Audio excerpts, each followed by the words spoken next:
My golden brother didn't let me live my whole childhood. When I left and got married, he hired a girl to frame me and sue me because he likes my wife. Hello, Reddit. I'm using a throwaway account because I need some advice on a complicated situation I'm facing. Please excuse any mistakes. I just want to get this out there. A bit about me. I'm a 43-year-old man and the younger of two siblings. I'll try to provide a chronological account to give you a full picture. My brother Michael, who is 45, was always the golden child in our family. Growing up, he could do no wrong in my parents' eyes. When he got bad grades, they would cheer him up and help him improve, whereas I was always met with disappointment, even if my grades were decent. For example, he got a new car and a big party for his high school graduation, while I received $300 and a pat on the back. Michael wasn't a bad brother, but we mostly did our own things.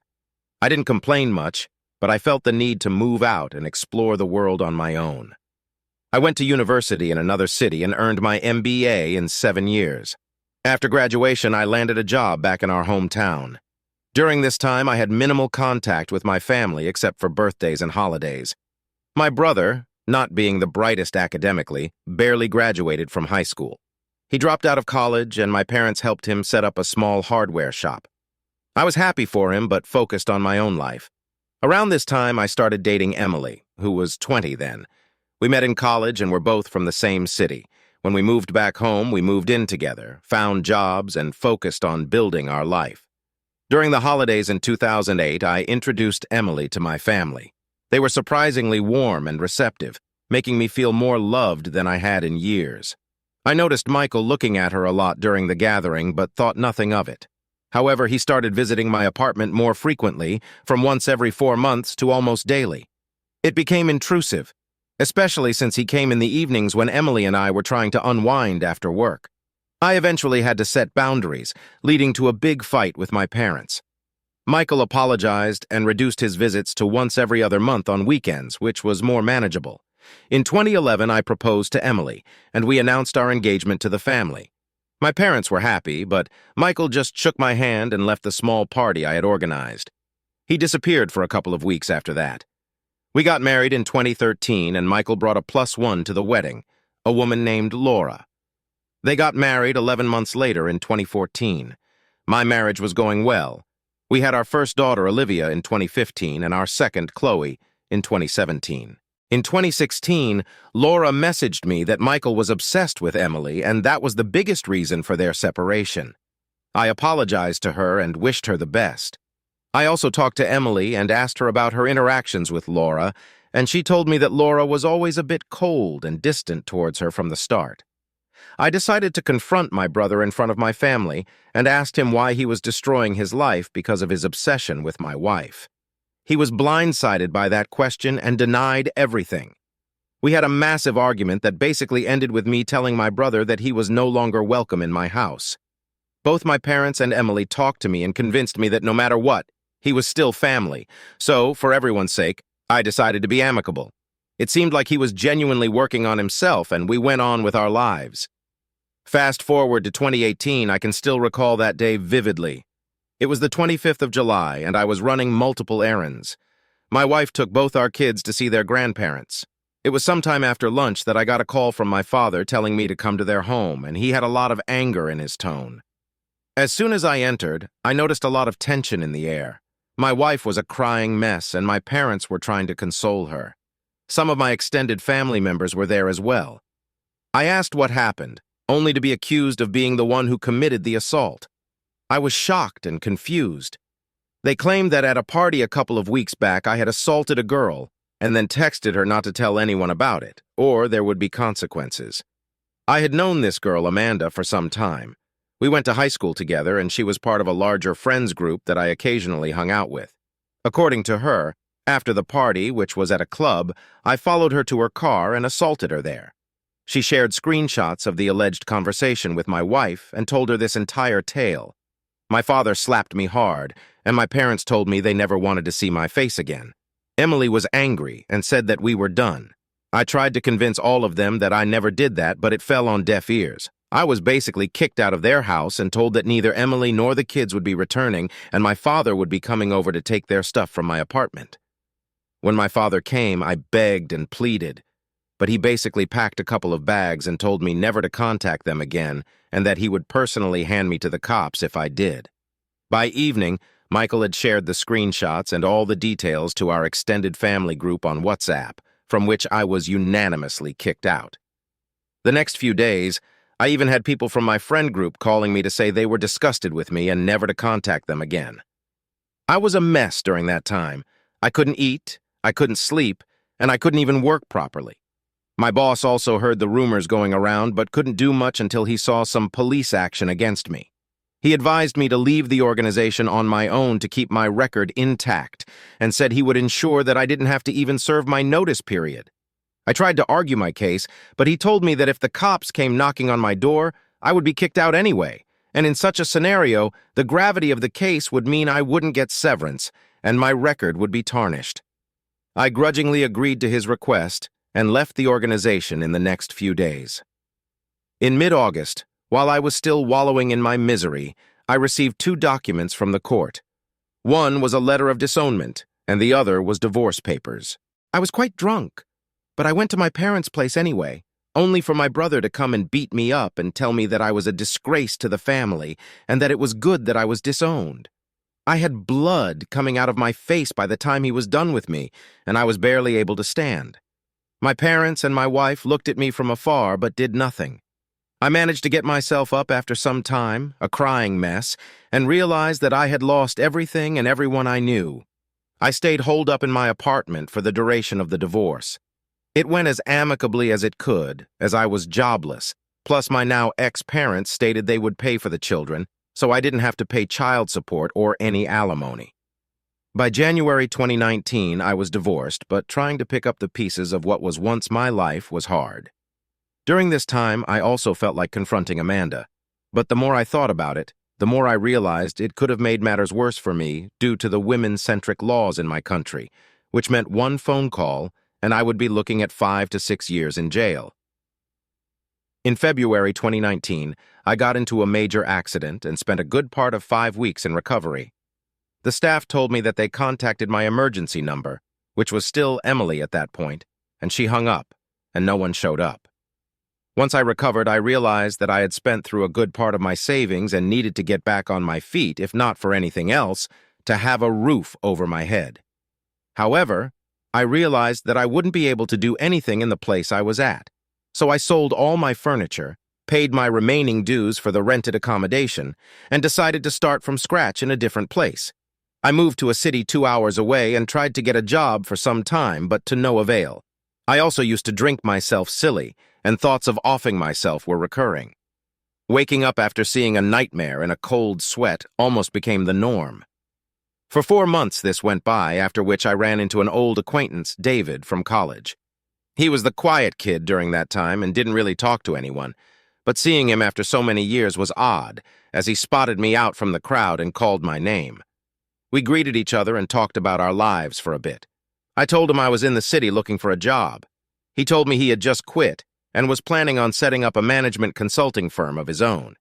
He then invited me for a drink later on, where, after a lot of talking about our professional lives, he offered me an opportunity to work with him as he needed a couple of people who knew their stuff. At this point, I thought I needed to work my ass off to get my mind off these thoughts, so I agreed. But I told him I wanted to meet him and his team and talk to them before we moved forward. 2 days later, he introduced me to another guy, Mark, and told me that currently it would be just the 3 of us going forward. I shook hands with Mark and told them that before they proceeded further, I had something to say. I then proceeded to spill the beans on everything that had happened to me during that time and how I was disowned and divorced because of it, with the tears coming through in between. David and Mark told me that they felt sorry for me, but also told me that if there was no criminal record on my person, then there would be no issue. I stated that the police never came to my house, and they were relieved. David did mention that to be on the safer side, he was going to ask someone to run a full background check, and I understood his position and agreed. During this time, I was living in a run-down place that I rented to minimize my expenses. I waited patiently for 2 weeks but was still looking for jobs in other places in case things didn't work out. 2 weeks later, David called me and we met up later that day. He stated that my record was clean of any allegations and welcomed me to the team. After that, I threw myself into my work and started therapy sessions on Derek's advice. I also joined a gym and vented a lot of my frustration on the punching bag, going from an average of 77 kilograms to above 105 kilograms. Derek and I became gym brothers, and I basically looked at him as an older brother since he was essentially Michael's age. By the end of 2019, I had regained a good amount of control over my life. The consulting firm took off and the money rolled in. I rented out a nice apartment in a decent neighborhood. The Band-Aid also came off to an extent, and I realized I needed to take some necessary steps to move on. I went to court and changed my last name officially on record. I adopted Derek's last name with his and his parents' go-ahead. They saw me as a nice guy and involved me in a lot of their family functions, including me being the best man at Derek's wedding. So this was a way of thanking them as well. I tried dating a bit, but it never worked out for me due to my emotional issues until I started dating Kim, 29, in 2020. She was half Korean and half Italian. I met her at a coffee place where I picked up my coffee and occasionally sat there. She used to work behind the counter. We saw each other only for the order, but once when Derek and I were there, he noticed that she was constantly looking at me. He told me that I should ask her out. I approached, a bit hesitant, and asked her out for drinks later that day. We had a nice date, and she said that she hoped we could see each other again. I knew that this was going to go the same way my other dates went, which was that I told them about my past, and they ran off. I never blamed any of them. However, the second time I took Kim for lunch, I decided to tell her before we moved ahead. I wanted to let her know about my past, so she could make an informed choice. It was like she was blindsided. I told her that I never had and never could think about doing that to anyone and that I was still struggling to move on from the aftermath. I told her that she needed to know what she was getting into before we even thought of going on any further dates. A couple of days later, I got a call from Kim and she told me she wanted to meet up. We met at the same coffee place where she worked, and she told me that she trusted me and said that she wanted to give it a shot. At this point, I was skeptical and even cried a bit because I couldn't believe that I could even find a bit of normalcy restored in my life. We went out for a few dates and really enjoyed each other's company, and it felt like I was finally able to start healing. I went on my first vacation in years with her to Europe and had a great time overall. When the pandemic hit in 2021, we remained in contact throughout over the phone and FaceTime. When things regained some level of normalcy in the latter half, she asked if she could move in with me, and I agreed. She was let go from her coffee shop and was trying her luck with job hunting. She was an amazing cook, and that's when I suggested that maybe she could try to set up a place and get into the food business. By mid-2022, and with the financial backing of her parents, she had a cloud kitchen set up which delivered food to the nearby areas. Both our lives were doing great. I still had a lot of emotional issues, though I no longer had thoughts of offing myself, but the nightmares still continued occasionally.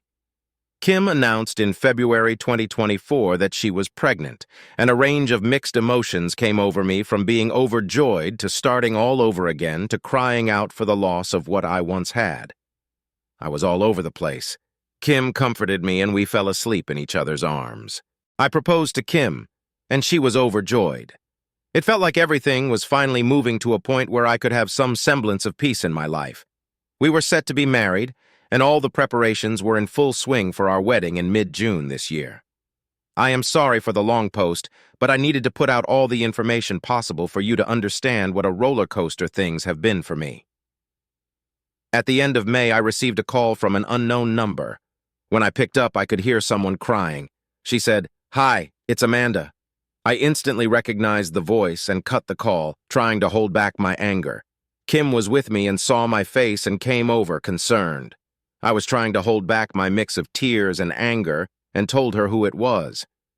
When the call came in again, Kim picked up the phone and put it on speaker. There was a guy on the other side who explained that he was Amanda's fiancé, and she wanted to come clean about what she had said back then. She got on the phone and kept apologizing over and over again and kept crying continuously. Kim did most of the talking as I became a sobbing mess, unsure of what I wanted to do, so Kim said that they would call back. She immediately called Derek over, who listened to everything patiently as Kim explained what had happened. He gave me a hug and advised that we should set up a meeting at a lawyer's place with her confession so that it could help out in case of any future possible issues. I called my lawyer and explained everything to him. He said he would set up a meeting in his office and gave me a time and date. I called Amanda and told her that she needed to come over to my lawyer's office and we would discuss it there. 3 days later, we met up at his office. Amanda looked half dead with her expressions. Her fiancé was the only person with her. My lawyer set up the meeting with a camera to record the entire session. I asked him to mediate, and I asked Kim to come with me. We sat across the room and she started to explain in detail what had happened back then. A lot of things were said and discussed, but here's the crux of it. She and my brother were dating back in 2016, but no one knew. He was the person behind the entire plan to frame me. She went along because she really loved him and would do anything for him. He got a new phone and stole my profile picture from my WhatsApp number back then and used it to create the fake screenshots by chatting back and forth with Amanda. I went from crying to being filled with rage. I can honestly say that if it wasn't for Kim, I might have been charged with assault. Kim was pretty furious and worked up as well, partly due to the pregnancy, and she tore Amanda a new one with her verbal lashing. Though my lawyer tried to maintain civility, it was clear that Kim was very pissed off. She went further to tell Amanda's fiancé that if he still marries this human garbage, then he deserves what's coming to him. Fighting back anger and tears, I asked them why they were coming out and telling this to me now. Her fiancé, Mark, came forward and explained. He said that they were pretty drunk a couple of weeks back, and she blurted out how she helped an ex destroy a marriage. That stuck with him, and after asking nonstop and pushing her, she finally came clean to him. It was then that he pushed her to own up to her mistakes if she wanted peace in her life. Apparently, after she helped Michael, he started becoming cold and distant with her, and eventually broke it off 6 months later. At that point, she felt terrible but was too scared to come clean, and spent a lot of time in therapy trying to work through her issues. After everything was laid out on the table, my lawyer stepped in and said, "Let's take a 20-minute break and meet back again." Amanda and Mark stepped out, and our lawyer discussed that if I wanted, I could go after her and my brother for defamation. The evidence available was more than enough for me to do what I wanted. I was feeling a lot of rage, but I decided I didn't want this to spoil the wedding, and whatever I wanted to do would have to wait until after everything was done. I told Amanda that I would be in contact with her, but for now, I didn't want her telling anyone else. I didn't want any drama from my ex-family to impact my wedding. After that meeting, Kim hugged me and said that she felt right in trusting her instincts and now felt like a weight had been lifted off her shoulders. I shared her sentiment. We had a small wedding with both David and Derek being the best men and a 3-week-long honeymoon covering Europe. It was an amazing time for both of us. Thankfully, I was able to work through what I had heard, and Derek suggested that I should put this at the back of my mind.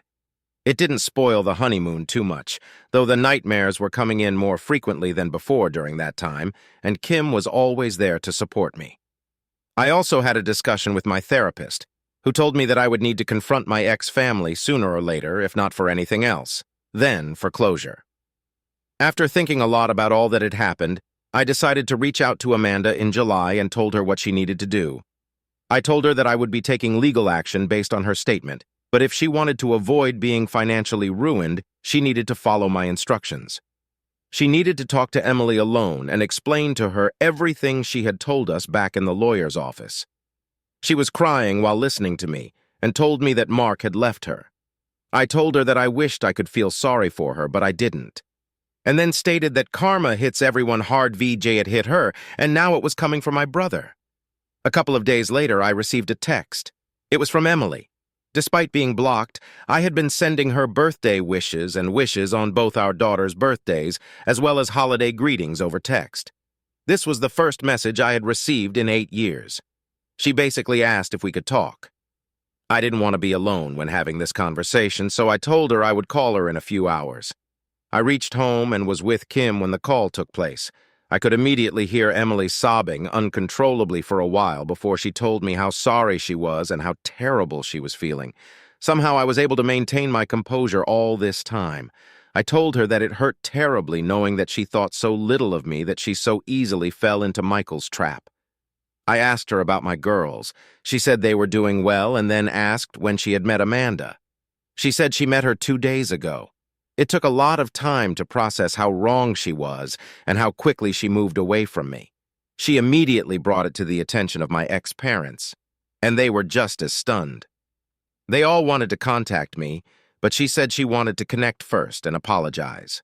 I told her that what she had done was beyond hurtful. I asked what had happened to the golden child. She stated that he had been kicked out of the house. I chuckled a bit. She told me she had married Michael a year after the divorce was finalized, as he was the one who supported her through this, and suddenly it all made sense. It looked like he had never gotten over her. She told me that she had a daughter with him too. After the discussions, I basically told her what was going to happen and detailed what I wanted. I wanted her to reach out to all my former extended family so that they were aware of what a piece of work he was. Secondly, I was only looking to co-parent my 2 girls, and that I told her that I do not have any intention to reconcile with her beyond what it takes to maintain a relationship with my daughters. Thirdly, I will text her the date and time when I want to meet my ex-parents, and I want to meet them in person. After that, I just hugged Kim, knowing she was pregnant and her mood would have been all over the place. I kept my emotions in check, but I guess she was crying for both of us, and we fell asleep on the bed. When I woke up the next morning, my phone was shut off, and when I put it on charge, I noticed the barrage of messages that were coming through. I had over 150 missed calls and hundreds of messages. I was also added to the family group message where every single one of them was apologizing. Over the next few days, I started getting messages from some of my friends who were apologizing for what had happened and how they jumped the gun on everything. The only reply I gave was to the family group, stating that since I was disowned almost 10 years ago, I was an outsider in this group and wished to remain so. Whether I forgive them or not will happen on my terms and my timeline, not theirs. I further told them not to add me back and left the group. Some of the family members tried to call me out by messaging me that they were disappointed in my reaction. I shut them down, saying they were not in a position to judge me after being so quick to assume what I did, and to not contact me again unless I contacted them first. A couple of weeks later, I called up Emily and told her I wanted her to bring my girls over the weekend so I could meet them properly. Kim, being as adamant and feisty as she is, said she wanted to meet her stepdaughters as well. We argued a lot VDJ. It was mostly me telling her that since she was pregnant, she needed to take care of herself. But the determination in her was pretty strong, so I gave in. We met at a public park. Emily looked a bit disheveled, but made an effort to look as good as possible for this meeting. There I saw Olivia and Chloe for the first time in 8 years. They had grown so much. The only memories I had of them were on my phone, as I was pretty much blocked from all social media and everywhere else. Emily came crying, trying to hug me, and I put both my hands up front to decline. I then introduced her to Kim as my wife, and she broke down, a sobbing mess in the park. Kim came forward to comfort her, and we sat down in a place close by. I grabbed both my girls and cried. My girls were never told about me until recently, and they were pretty conflicted as they only knew Michael as their father. But seeing me suddenly brought out some emotions. There was a lot of crying and talking. By the evening, we exchanged what had happened in our lives. She told me that she got married to Michael a year after the divorce was finalized, and he took care of her for the first few years. After that, things settled down. He still couldn't grow his landscaping business to a point where it was profitable, and then the pandemic basically forced him to shut the shop. His parents were now dipping into their savings in an attempt to make ends meet, and he never bothered to start something again despite his parents telling him to. She said she's filing for divorce from Michael and can't stand the sight of him. I told her she's free to do what she wants and it has nothing to do with me. I told her some details moving forward. Essentially, I wanted Olivia and Chloe to attend family therapy sessions with me going forward so we can heal. They've been robbed of their real father, and it was time to make it right. I want to be a part of their lives. I also wanted them to be with me and Kim over the weekends, but I told her that would have to wait as we had a child of our own coming, and I wanted to put my full energy into that for now. Lastly, she said that my parents wanted to reach out to me. I corrected her and said they were anything but my parents. I still had the letter of disownment they sent along with the divorce papers, and I had nothing to do with them. But both Emily and Kim stated that it would help me get closure from them, so I agreed. I told her that I would tell her when and where I wanted to meet them. I booked her a hotel and told her that I wanted her to be in the city for the night, and I wanted some more time with my girls, with tomorrow being Sunday. We spent that Sunday together as well, but this time I took them to the sights around the city, and we really enjoyed the time we had. Before leaving, both of them gave me a warm hug, and I told them I would see them next week. I told Emily that she didn't need to drive the girls for the family therapy sessions, and that I would come over to them. I got a good recommendation from my therapist for that city, and we had a good first introductory session. The therapist spelled it out that sooner or later they would need to know what my ex-brother did, and I told her they would in due time. She suggested I write it out here and get a few outside perspectives on my situation as well. I can honestly say if it wasn't for Derek pushing me, I might not have made it to the point I have, which is what brings me to opening this forum to you. What should I do from here? I plan to confront my ex-parents sooner or later, and despite calling them my ex-parents, I still have emotions and feelings for them. I'm not sure if that makes sense. How do I deal with Michael? I don't think I ever want to see his face again, but do I go after him and ruin him with a defamation suit, knowing fully well that he has a daughter with my ex and anything I do to him might impact her? If you have any questions, I will try to answer those.